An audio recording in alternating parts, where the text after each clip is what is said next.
আসসালামু আলাইকুম, সবাইকে স্বাগত জানাচ্ছি দেশ আমার টিভির সংবাদে। সঙ্গে আছি আমি জিহাদ হাসান। দিঘির পাড়ে বিএনপির প্রচার অভিযান, ধানের শীষে ভোট দেওয়ার আহ্বান। মুন্সিগঞ্জ থেকে স্টাফ রিপোর্টার মোহাম্মদ নাসির উদ্দিনের প্রতিবেদন। দেশনায়ক তারেক রহমানের রাষ্ট্র কাঠামো মেরামতের ৩১ দফা বাস্তবায়নের অংশ হিসেবে মুন্সিগঞ্জে বিএনপির মাঠ পর্যায়ের প্রচার অভিযান চলছে। এরই অংশ হিসেবে মঙ্গলবার ৪ নভেম্বর সন্ধ্যায় টঙ্গীবাড়ি উপজেলার দিঘিরপাড় বাজারে বিএনপি ও সহযোগী সংগঠনের নেতাকর্মীরা বিভিন্ন এলাকায় গণসংযোগ ও প্রচারণা চালান। সাবেক স্বাস্থ্য প্রতিমন্ত্রী ও মুন্সিগঞ্জ জেলা বিএনপির আহ্বায়ক মোহাম্মদ মিজানুর রহমান সিনহার নির্দেশে এবং টঙ্গীবাড়ি উপজেলা বিএনপির সাধারণ সম্পাদক ও জেলা বিএনপির সদস্য আমির হোসেন দোলনের নেতৃত্বে এই কর্মসূচি অনুষ্ঠিত হয়। নেতাকর্মীরা ধানের শীষে ভোট দেওয়ার আহ্বান জানান এবং বিএনপি নীতিমালা ও কর্মসূচি জনগণের মাঝে তুলে ধরেন।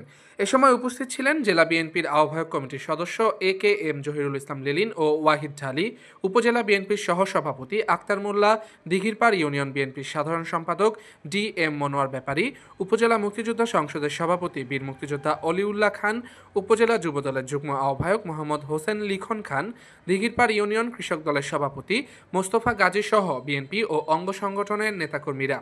দীর্ঘায়িত করব না, আমরা এসেছি ইতিমধ্যে আপনারা জানেন, জননেতা আপনাদের প্রত্যাশিত, যেখানে মনোহর ভাই বলেছে অনেক ত্যাগ তিতিক্ষা করেছে, অনেক কষ্ট করেছে, ধৈর্য ধরেছে, যে আমাদের একজন প্রত্যাশিত নেতা যাতে আমাদের ধানের শীষের মনোনয়ন নিয়ে আসতে পারে।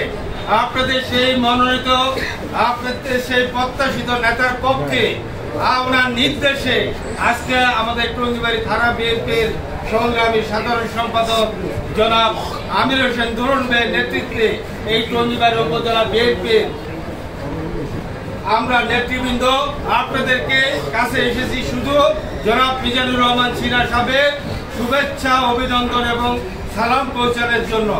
মোহাম্মদ নাসির উদ্দিন, দেশ আমার টিভি।